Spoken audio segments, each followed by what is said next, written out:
भारत की तेजी से विकसित हो रही सड़क बुनियादी ढांचा परियोजनाओं में बेंगलुरु विजयवाड़ा एक्सप्रेसवे एक ऐसा नाम है जो न केवल दो प्रमुख शहरों को जोड़ने का माध्यम बनेगा, बल्कि पूरे दक्षिण और पूर्वी भारत की आर्थिक व सामाजिक संरचना को नया आयाम देगा।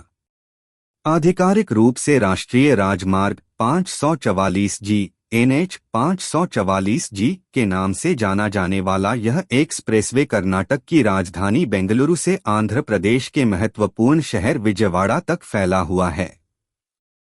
इसकी कुल लंबाई लगभग 518 किलोमीटर है, जो ग्रीनफील्ड नई निर्माण और ब्राउनफील्ड मौजूदा सड़कों के उन्नयन खंडों का मिश्रण है। यह परियोजना भारतमाला परियोजना चरण 2 के अंतर्गत विकसित की जा रही है, जिसका उद्देश्य राष्ट्रीय राजमार्ग नेटवर्क को मजबूत करना और यात्रा समय को न्यूनतम करना है। वर्तमान में निर्माणाधीन इस एक्सप्रेसवे के पूरा होने पर बेंगलुरु से विजयवाड़ा की दूरी, जो अभी 650 किलोमीटर से अधिक है और 12 से 13 घंटे लगती है, घटकर मात्र 6 से 7 घंटे रह जाएगी।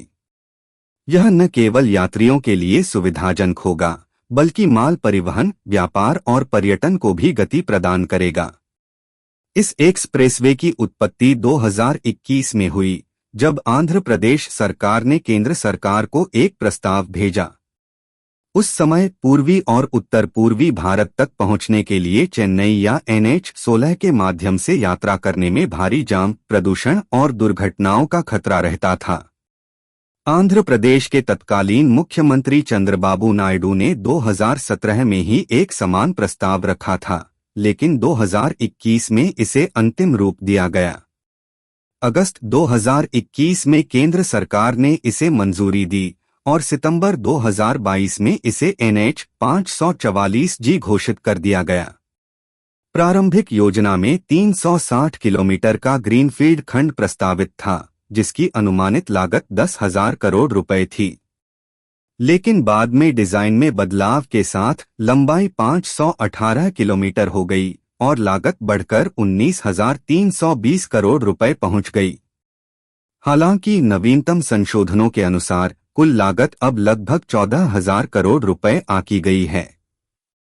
यह परियोजना हाइब्रिड एन्युटी मॉडल HAM के तहत विकसित हो रही है, जिसमें राष्ट्रीय राजमार्ग प्राधिकरण NHAI 40% फंडिंग प्रदान करता है, जबकि शेष 60% निजी ठेकेदारों द्वारा व्यवस्थित किया जाता है।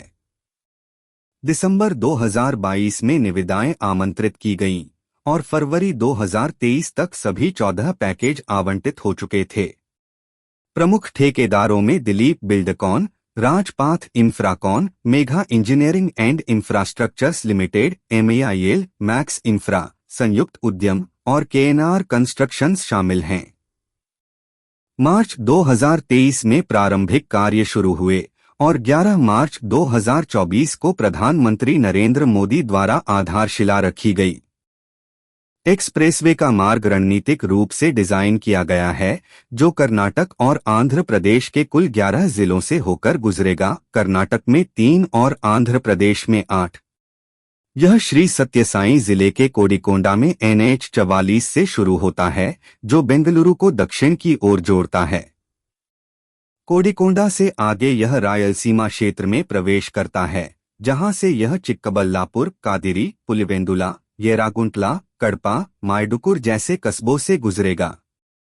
फिर यह प्राकासम जिले के कनिगिरी और पोडिली से होकर बापटला जिले के अद्दंकी पहुंचेगा, जहां यह NH 16 से जुड़ेगा, जो विजयवाड़ा और पूर्वी भारत को जोड़ता है। कुल कॉरिडोर की लंबाई मौजूदा राजमार्गों को मिलाकर 624 किलोमीटर है। मार्ग को 3 प्रमुख खंडों में विभाजित किया गया है। पहला, बेंगलुरु से कर्नाटकांध्र सीमा पर कोडिकोंडा तक 73 किलोमीटर का ब्राउनफील्ड उन्नयन, जो NH 44 पर आधारित है। दूसरा, कोडिकोंडा से अद्दंकी तक 342 से 343 किलोमीटर का ग्रीनफील्ड खंड, जो पूरी तरह नया निर्माण है और कुल परियोजना का 64% हिस्सा है। तीसरा, अद्दंकी से विजयवाड़ा तक 113 किलोमीटर का ब्राउनफील्ड उन्नयन, जो NH 16 को आधुनिक बनाएगा। यह मार्ग कुंबम और नल्लामाला पहाड़ियों जैसे पूर्वी घाट क्षेत्रों से होकर गुजरेगा, जहां सुरंगों का निर्माण किया जाएगा ताकि पर्यावरणीय प्रभाव न्यूनतम रहे। प्रमुख जंक्शनों में पश्चिमी छोर पर NH-44 कोडिकोंडा और पूर्वी छोर पर NH-16 अद्दंकी शामिल हैं। यह एक्सप्रेसवे चेन्नई कोलकाता NH-65 से भी जुड़ेगा, जिससे श्रीकाकुलम से नेल्लोर तक तटीय जिलों की बेंगलुरु से कनेक्टिविटी मजबूत होगी। तकनीकी दृष्टि से यह एक 6 लेन एक्सेस कंट्रोल्ड एक्सप्रेसवे है, जिसमें प्रत्येक लेन की चौड़ाई 3.75 मीटर है। कंधों की चौड़ाई 3 मीटर पेव्ड या 2 मीटर अनपेव्ड रखी गई है, जबकि डिप्रेस्ड मीडियन 19.5 मीटर का होगा। यह आंशिक रूप से एक्सेस कंट्रोल्ड है, जिससे वाहनों की अधिकतम गति 120 किलोमीटर प्रति घंटा तक संभव होगी। निर्माण में 14 पैकेज शामिल हैं, जिनमें से अधिकांश आंध्र प्रदेश के ग्रीनफील्ड खंडों पर केंद्रित हैं। उदाहरण के लिए MIL को नल्लाचेरुवोपल्ली से मुप्पावरम तक 124 किलोमीटर के 4 सिविल पैकेज मिले हैं, जबकि KNR को मर्रीपुड़ी से सोमवरप्पाडु तक 29 किलोमीटर का पैकेज। दिलीप बिल्डकॉन को आंध्र के 2 ग्रीनफील्ड पैकेज आवंटित हुए। कर्नाटक खंड में उन्नयन कार्य ब्राउनफील्ड मोड में चल रहा है, जो अपेक्षाकृत सरल है। पर्यावरणीय संरक्षण के लिए मार्ग के साथ वृक्षारोपण किया जाएगा और घाटी क्षेत्रों में सुरंगें बनाई जा रही हैं ताकि वन्यजीवों और पारिस्थितिकी पर असर न पड़े। यह परियोजना सतत विकास के सिद्धांतों पर आधारित है, जिसमें वर्षा जल संचयन और सौर ऊर्जा संयंत्रों की स्थापना भी शामिल है। वर्तमान स्थिति की बात करें तो नवंबर 2025 तक निर्माण कार्य अच्छी गति से आगे बढ़ रहा है। मार्च 2024 तक अधिकांश पैकेजों के लिए भूमि अधिग्रहण पूरा हो चुका है और पूर्णस्तरीय निर्माण शुरू हो गया है। हालांकि कुछ चुनौतियां बनी हुई हैं, जैसे अक्टूबर 2024 में 7.5 किलोमीटर के एक खंड पर वन मंजूरी लंबित होने से ठहराव आया था। आंध्र प्रदेश के मुख्यमंत्री चंद्रबाबू नायडू ने अधिकारियों को 3 महीने में सभी कानूनी और भूमि संबंधी मुद्दों को सुलझाने का निर्देश दिया है। कर्नाटक में भी भूमि विवाद कुछ हद तक बाधा बने, लेकिन NHAI ने इन्हें प्राथमिकता से हल किया। अपेक्षित पूर्णता 2026 से 27 तक है, हालांकि कुछ स्रोत 2025 से 26 का उल्लेख करते हैं। यदि समय पर पूरा हुआ तो यह दक्षिण भारत की पहली प्रमुख एक्सप्रेसवे परियोजनाओं में से एक होगी, जो चेन्नई बेंगलुरु एक्सप्रेसवे के साथ तुलनीय होगी। इस एक्सप्रेसवे के लाभ अनेक हैं। सबसे बड़ा फायदा यात्रा समय में कमी है, 12 घंटे से घटकर 6 घंटे, जो लगभग 50% की बचत है। इससे न केवल यात्री बल्कि लॉजिस्टिक्स सेक्टर को भी राहत मिलेगी। बेंगलुरु, जो IT हब है, और विजयवाड़ा, जो व्यापारिक केंद्र है, के बीच माल ढुलाई की लागत घटेगी, जिससे निर्यातायात में वृद्धि होगी। रायलसीमा क्षेत्र, जो हवाई अड्डों से दूर है, को बेहतर कनेक्टिविटी मिलेगी, जिससे पर्यटन और कृषि उत्पादों का बाजार विस्तार होगा। आर्थिक रूप से यह परियोजना 50,000 से अधिक प्रत्यक्ष रोजगार सृजित करेगी। रियल एस्टेट में भी उछाल आएगा। मार्ग के आसपास के कस्बों जैसे कड़पा, पुलिवेंदुला और अद्दंकी में आवासीय और वाणिज्यिक विकास तेज होगा।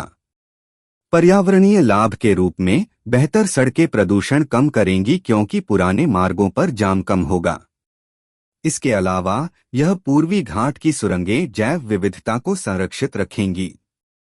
सामाजिक दृष्टि से ग्रामीण क्षेत्रों में स्वास्थ्य और शिक्षा सेवाओं तक पहुंच आसान होगी।